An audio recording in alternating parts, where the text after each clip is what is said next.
Once upon a time, the road had a voice.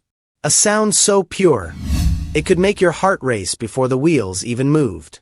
Those engines didn't need buttons or screens, they spoke in thunder. These are the 10 motorcycles that defined a century, and the stories that will make you fall in love with the road again. United States. 1. The Indian Single, 1901. America's first roar. The Indian Single was America's first production motorcycle, showcased in 1901 by the Hendy Manufacturing Company. It was built in Springfield, Massachusetts, and designed by Oscar Hedstrom, who was also a co-founder of the company. The motorcycle featured a single-cylinder engine that produced 1.75 horsepower, a chain drive, and a diamond-shaped frame.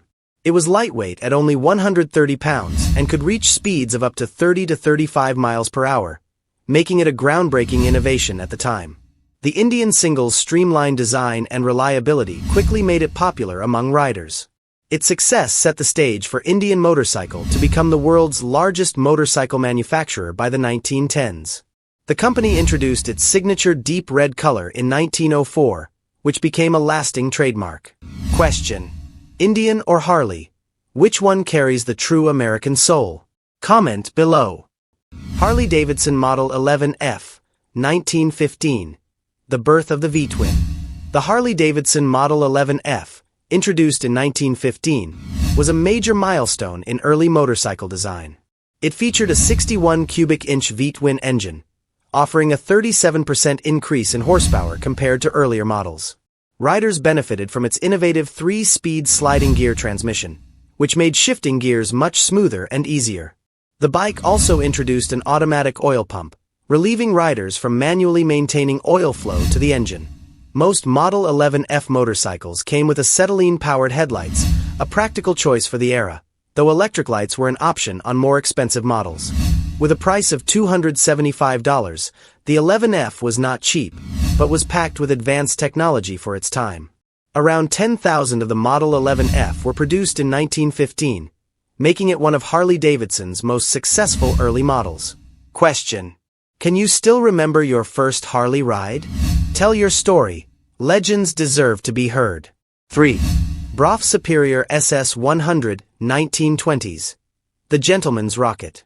The Brough Superior SS100, introduced in 1924, was a revolutionary motorcycle designed by George Brough in Nottingham, England. It was custom-built to meet individual customer specifications, earning it the nickname Rolls-Royce of motorcycles. Each SS100 was guaranteed to reach a top speed of 100 miles per hour, an impressive feat for its time.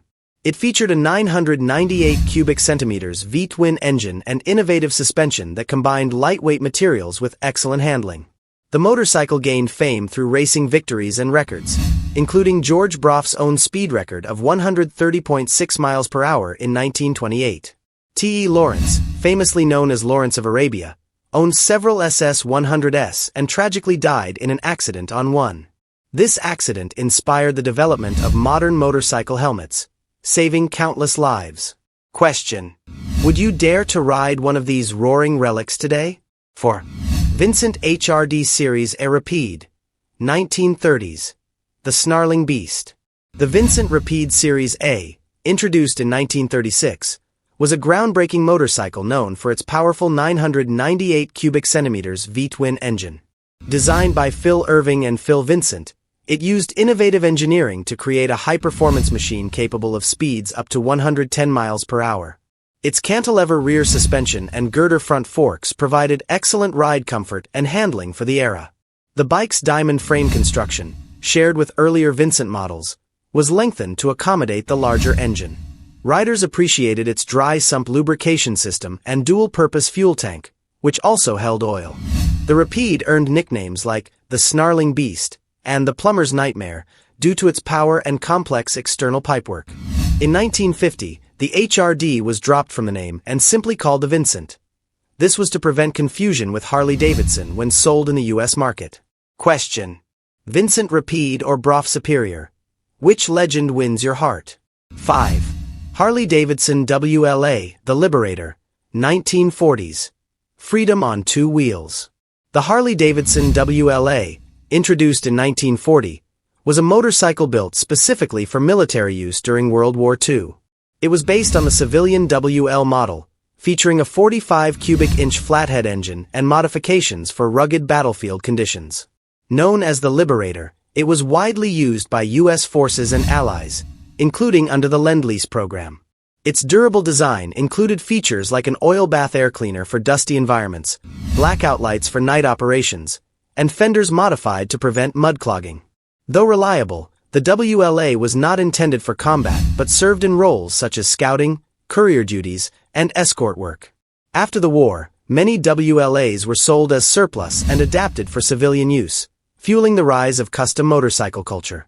Many WLAs left in the Soviet Union were preserved, making Russia a major source for surviving models today. Question: if you saw a WLA today, would you salute it or ride it? 6. Triumph Bonneville T120 1950s. Cool on two wheels. 1. The Triumph Bonneville T120, introduced in 1959, became an instant icon in the motorcycle world. Designed as a high-performance machine, it featured a 649 cubic centimeters parallel twin engine with twin carburetors, providing both speed and style. The bike was initially aimed at the U.S. market, where riders demanded power and reliability. The bike was named after the Bonneville Salt Flats in Utah, where Triumph motorcycles set numerous speed records. Its top speed of over 100 miles per hour made it a favorite among enthusiasts and racers alike. Over the years, the T120 was continually refined, with updates like unit construction and improved brakes. The Bonneville dominated sales in the U.S., with 28,000 units sold in 1967 alone. Evel Knievel used a Bonneville T120 for his famous 1967 Caesars Palace jump, though it ended in a dramatic crash. Question: did your dad or granddad ever own a Triumph? Tell us the stories that still roar in your family. 7. Honda CB750, 1969. The Superbike Revolution. The Honda CB750, released in 1969, is often regarded as the first superbike and changed motorcycle history. Its 736 cubic centimeters inline-4 engine introduced powerful performance at an affordable price, paired with a front disc brake for improved safety. The combination of features like the electric starter, kill switch, smooth handling, and low vibration gave the motorcycle great value. Developed with lessons from Honda's racing experience, it could reach a top speed of 125 miles per hour, making it a strong competitor against European brands like Triumph and Norton. The CB750 quickly became a favorite due to its reliability, comfort, and innovative engineering. Over its initial production span, more than 400,000 units were sold globally, cementing its status as a classic. It is one of the few motorcycles included in the prestigious Art of the Motorcycle exhibition at the Guggenheim Museum. Question: did Honda save or ruin the motorcycle industry? Let's hear your take. Kawasaki Z1, 1972. The Speed King. The Kawasaki Z1, introduced in 1972, set new benchmarks for motorcycles of its era. It featured a 903 cubic centimeters four-cylinder, double overhead camshaft engine that delivered 82 horsepower and a top speed of 132 miles per hour. Initially conceived as a 750 cubic centimeters bike, it was enlarged to compete with Honda's CB750. Nicknamed New York Steak during development, the Z1 offered advanced features like full instrumentation and both electric and kickstart options. It quickly gained fame for its smooth handling, linear acceleration, and remarkable endurance, setting a world record for a 24-hour run at Daytona. Winning numerous accolades, the Z1 was celebrated for blending reliability, power, and affordability. It was so influential that Kawasaki paid tribute to it decades later with the retro-styled Z900 RS. Question: Z1 or CB750? Who really ruled the 70s? 9. Suzuki GSX-R750, 1985. The street racer's dream. Suzuki unveiled the GSX-R750, a motorcycle that transformed the concept of sport bike performance. The original model featured an aluminum alloy frame, which made it significantly lighter than its competitors. Powered by a 749 cubic centimeters air and oil-cooled engine, it delivered impressive speed and reliability. Its sleek, slab-sided design earned it the nickname Slabby and set a new standard for aerodynamics. The 1986 model saw improvements like a longer swing arm for better handling and was the first to debut in the US. By the late 1980s, advancements like the slingshot carburetors further boosted its performance. The GSX-R750 offered a limited edition model with racing-ready features like a dry clutch and lightweight magnesium parts. Question: were you more into speed or style in the 80s? 10. Ducati 916 to 1994. Beauty meets power. The Ducati 916, introduced in 1994, is widely regarded as one of the most beautiful sport bikes of all time. Designed by Massimo Tamburini, it combined stunning aesthetics with cutting-edge engineering. The 916 featured a 916 cubic centimeters V-twin engine with desmodromic valves and liquid cooling, offering a unique blend of power and torque. Its trellis frame and single-sided swing arm made it lightweight and ideal for racing, while under-seat exhausts gave it an exotic look. The bike dominated the World Superbike Championship, securing multiple titles with riders like Carl Fogarty. It also won numerous Bike of the Year awards and became a design benchmark in the industry.